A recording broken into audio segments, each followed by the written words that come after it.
তুমি আমার সাথে প্রেম করার যোগ্যতা রাখো? আমার ফ্যামিলি ব্যাকগ্রাউন্ডের কথা জানো? একটা চাষার ছেলে হয়ে তুমি আমাকে কখনো আর কাউকে কিছু বলবো না। কোথায় যাচ্ছ? বসো বস। কিছু না খেয়ে যাবে? আচ্ছা, আপনি বারবার আমাকে ফোন করেন না।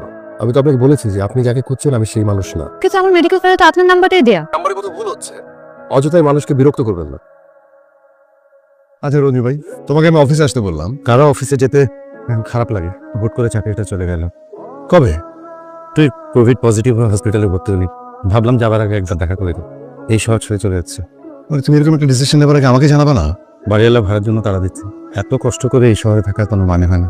অনেক কষ্ট হচ্ছে জানিস, কতগুলো বছর এই শহরে বল। এই শহরের রাস্তাঘাট, অফিস সব ছেড়ে চলে যাচ্ছে বুঝলি। তুমি ভাবে যে কি করবো।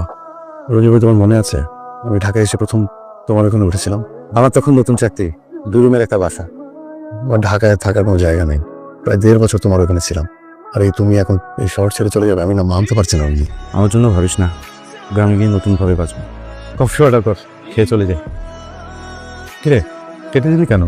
রায়া, আমি তো কিন্তু একদিন বলেছিলাম ওই মেয়ে একদিন তোকে খুঁজবে, মনে আছে? চিত্রা আমি নিশ্চিত। আর তাছাড়া ওর ভয়েসটা তো আমি চিনি। এত বছর পর একটা মানুষের ভয়েস তোর মেমোরিতে আছে? বাবা যা যা বলেছে সবকিছুই শিহাবের সাথে মিলে যায়। এটা শিহাব ছাড়া অন্য কেউ হতেই পারে না। কিছু একটা কর। কফি খেতে ডেকেছিস, আগে কফি খাওয়া। তুই ওর সাথে দেখা করতে চাচ্ছিস কেন? 4-5 বছর আগে ওর সাথে তুই যা করেছিলি। বাদ দে। চিত্রা, আমি এটা দুঃস্বপ্ন থেকে জেগে উঠতে চাইছি। একটি মহামারী এসে পৃথিবীর সবকিছু কিভাবে বদলে দিল দেখ। মানুষের জীবন যে কতটা ঠুনকো সেটা এখন আমি খুব ভিতর থেকে বুঝতে পারছি। কি ভয়ঙ্কর ঘৃণা ছিল আমার মধ্যে, কিরকম অহংকার একটা মেয়ে ছিলাম আমি। কিরে, কোথাও যাচ্ছিস? বিজনেস ফ্যাকাল্টির মেয়ে, ওর নাম রায়া। দেখতে অনেক সুন্দর মেয়ে, অনেক বড় লোকের মেয়ে। চেষ্টা করে দেখ। আমাকে সঙ্গে গাড়িটাও নিয়ে যেতে বলেছে। কোনো কারণে নার্ভাস? দূর যাওয়ার পরে নার্ভাস হয়ে যেতে পারি। তারপর রায়া, তুই কি করতে চাচ্ছিস আমাকে একটু বলবি? আরে আসুক না। হাই, দাঁড়িয়ে আছো কেন? বসো। প্রায় আমাদের ফ্যাকাল্টির সামনে গিয়ে দাঁড়িয়ে থাকো। আমার ধারণা আমাকে দেখার জন্য দাঁড়িয়ে থাকো। আজ আমি তোমার সামনে বসে আছি, কিন্তু তুমি আমার দিকে তাকাচ্ছ না। কবিতা এনেছো? শোনাও। আমি শোনাতে পারবো না। আরে বাবা, কই দেখি, দেখি তো একটু। I am impressed.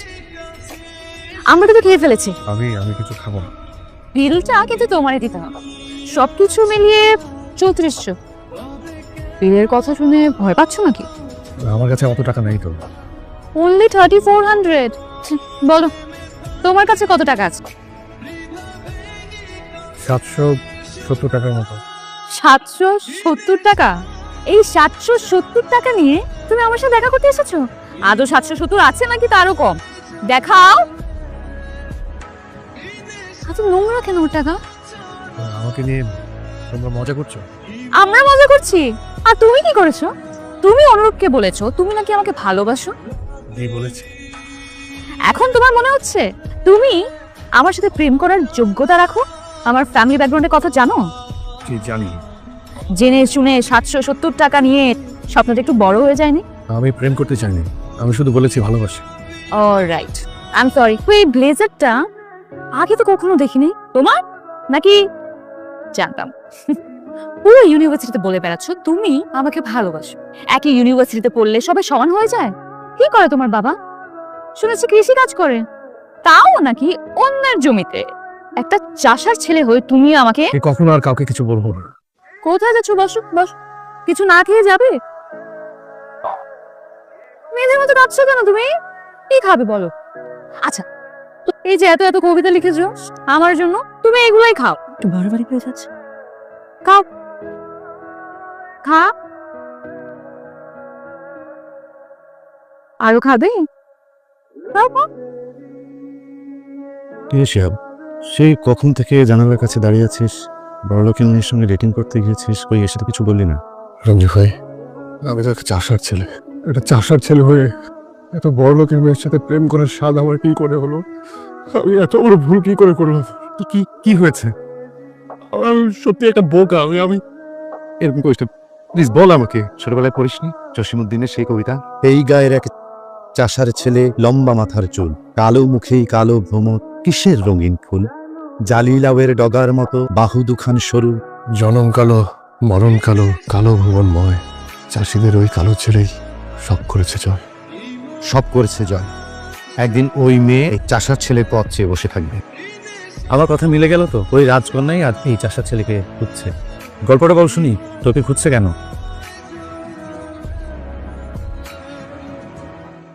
ঝিমঝি, সামনের মাসে করোনা রোগী আমার শিহাব হাসপাতালে আছে। কথায় কথায় কান বানা তো মা, দেখো ভাইয়াও বাসায় ফিরে আসবে। কতদিন শিহাবকে দেখি না। আপনাদের বাড়ি যাওয়ার কথা? বাহ, সব কিছু ঠিকঠাক আছে, কোনো সমস্যা নেই। খুব সতর্ক থাকতে হবে। এই ভাইয়া, তুই কেউ আশ্রমে? নিয়ে দেখাবো না, এখন আমার শরীরে অ্যান্টিবডি আছে, বুঝছিস? আমার প্রোটিন দরকার। আমি তো মাকে ডাক দিব। ফেসবুকে আমি একটা পোস্ট দেখলাম, একজন কোভিড পেশেন্টের ইমার্জেন্সি মনে হয় প্লাজমা লাগবে। আপনি কি কোভিড পজিটিভ ছিলেন? 2 সপ্তাহ হলো সুস্থ হয়েছি। পেশেন্ট আপনার কি হল? আমার বসের মেয়ে। কখন লাগবে? আমি কালকে আপনাকে নিয়ে আসবো। আচ্ছা, তাহলে আমি আমার ঠিকানাটা আপনাকে টেক্সট করে পাঠিয়ে দিচ্ছি। আমার নাম Shihab. Thank you so much. আমার অবস্থা কি অনেক খারাপ। মনে সাহস রাখুন,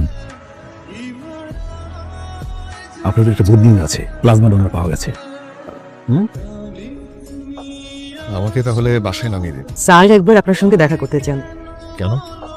স্যার হয়তো আপনাকে সামনাসামনি থ্যাঙ্কসটা দিতে চাইছেন। ঠিক আছে। Good afternoon. আসসালামু আলাইকুম। আমার মেয়ের ছবি, একমাত্র মেয়ের ছবি, যার জন্য আপনি প্লাজমা দিয়েছিলেন। Thank you. আপনার জন্য কিছু করতে পারলে আমার ভালো লাগবে। কোনো কিছু পাওয়ার উদ্দেশ্যে আপনার মেয়েকে প্লাজমা দিই। এই 2 সপ্তাহ আগে আমি সেখানে ভর্তি ছিলাম। আমার জন্য যদি কারো জীবন বাঁচে, সেই জায়গা থেকে আসলে প্লাজমাটা দেয়া। তবু আমি যদি তোমার জন্য কিছু, সরি, তোমাকে তুমি করে বলতে পারি? নিশ্চয়ই পারেন। আমার না অনেক বড় কোনো শখ নেই। আমার স্বপ্নগুলো খুব ছোট ছোট। আমার এমন কোনো বড় শখ নেই যেটা আপনি পূরণ করতে পারেন। আমার বাবা একজন কৃষক ছিলেন, সেই অর্থে আমি একজন চাষার ছেলে। তুমি কি কোনো কারণে আমার উপরে রেগে আছো? না, হ্যাঁ তাই তো। সত্যি কথা বলতে, এই শহরে আপনাদের মতো অনেক মানুষ আছেন যারা আসলে আমাদেরকে মানুষ বলে গণ্য করতে দ্বিধাদ্বন্দ্বে ভুগেন। সব মানুষ একরকম হয় না। আমিও গ্রামের ছেলে। এনিওয়ে, তোমার প্রতি আমার অশেষ কৃতজ্ঞতা। আমার মেয়েটা যদি বেঁচে ফিরে আসতে পারে, আমি মনে করব তোমার জন্য নতুন জীবন পেল।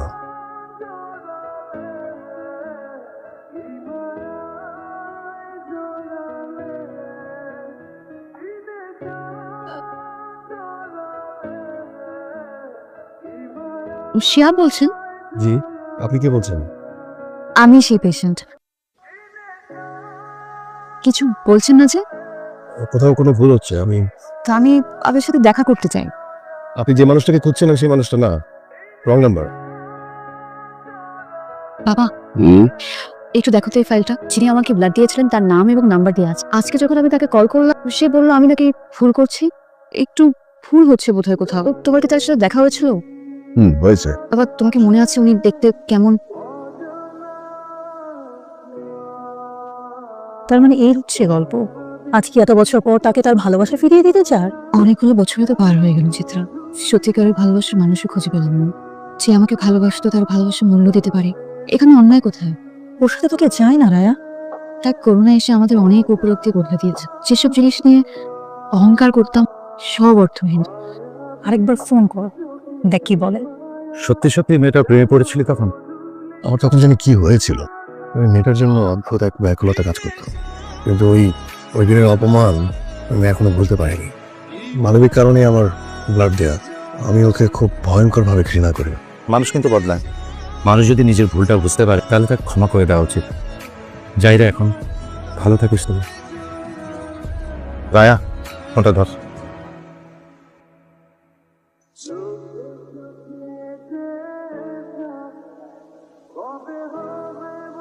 কেমন আছো শিয়া? আমাকে চিনতে পারছো তো? চিনতে পারবো না কেন? ব্লাড দেওয়ার সময় জানতে না যে আমি পেশেন্ট? না, জানতাম না। পরে তোমার বাবার সঙ্গে দেখা করতে যেয়ে তোমার ছবি দেখেছি। জানলে ব্লাড দিতে না? আমি অতটা অমানুষ না। জীবন বাঁচাতে গিয়ে শত্রু মিত্র কেন ভাববো? আমি তো মানুষ। অবশ্য তোমার চোখে হয়তো এখনো সামান্য চাষার ছেলে। Shihab, I am sorry. আমি জানতাম এতটুকু বলার জন্য এসেছো। এরপরে যেটা বলবার সেটাও জানি। আমাকে কি এখনো আগের মতোই ঘৃণা করো? আমি যে নতুন একটা স্বপ্ন দেখছি, আর আমার এই স্বপ্নটা কিছু তুমি পূরণ করতে পারবে। আমাকে নেবে তোমার সঙ্গে, সে জীবনটা আমি তোমার সাথে কাটাতে চাই। আগেও সিনক্রেট করেছ, আজকেও সিনক্রেটই করছো। আসে